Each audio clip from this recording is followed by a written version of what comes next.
Një 17 vjeçar ka humbur jetën në ambientet e shkollës.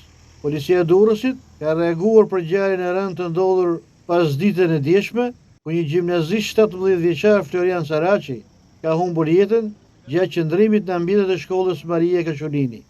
Policia njoftoi se rreth orës 15:15 i riu gjatë kohës që ndodhi në palestër është djerë keq dhe ka humbur ndjenjat.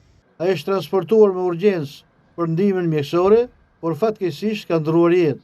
Të dhënat paraprake dyshojnë se vdekja ka ardhur për shkaqe natyrale, si pasojë e një arresti kardiak. Shkolla e mesme Gjergj Kastrioti në Durrës, ku mësonte 17 vjeçari që humbi jetën, ka reaguar me një mesazh prekës, duke shprehur dhimbjen e thellë për ndarjen e parakohshme nga jeta të shokut të tyre të klasës Flori Saraçi. Në reagimin e saj, shkolla përshkruan këtë humbje si një nga ato lajme që nuk duhet të vinë kurrë, ndërsa thekson boshllëkun e madh që ka lënë pas i riu në komunitetin shkollor. Një jetë kaq e re, plot ëndra, buzëqeshje dhe shpresë, u ndërprer në mënyrë të parakohshme, duke lënë pas një boshllëk të madh në zemrat tona. Sot shkolla jonë u bë më heshtur, bangat u bën më të ftohta dhe mungesa e Florit u ndjen në çdo cep, thuhet në reagim. Në fund të mesazhit, stafi dhe nxënësit i kanë shprehur ngushëllimet më të sinqerta familjes së të ndjerit, duke solidarizuar me dhimbjen e tyre të madhe.